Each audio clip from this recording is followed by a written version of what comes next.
Assalamualaikum warahmatullahi taala wabarakatuh.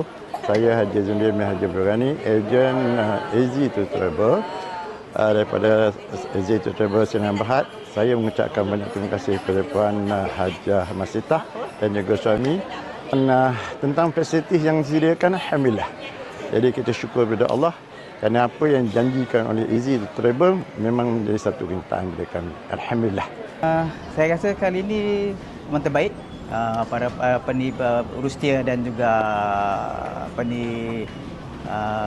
mutawif memang best lah, dengan penerangan ilmu yang diberi.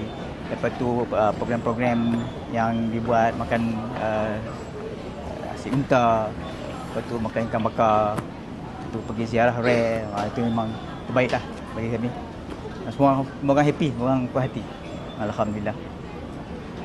Saya wakil daripada keluarga Aziz Zamri Harun mengucapkan ribuan terima kasih kepada Easy to Travel. Selama kami 12 hari 10 malam di sana, semua dalam perjalanan, semua dalam keadaan teratur, makanan sedap, hotel pun dekat, mutawif pun bagus-bagus semua, bagi info-info. Yang penting semua dalam keadaan sihat. Alhamdulillah, syukur. Kepada kawan-kawan juga yang nak ambil package umrah, boleh ambil yang ikut Easy to Travel. Semua murah, mutawif okey, makanan sedap. Baik. Assalamualaikum.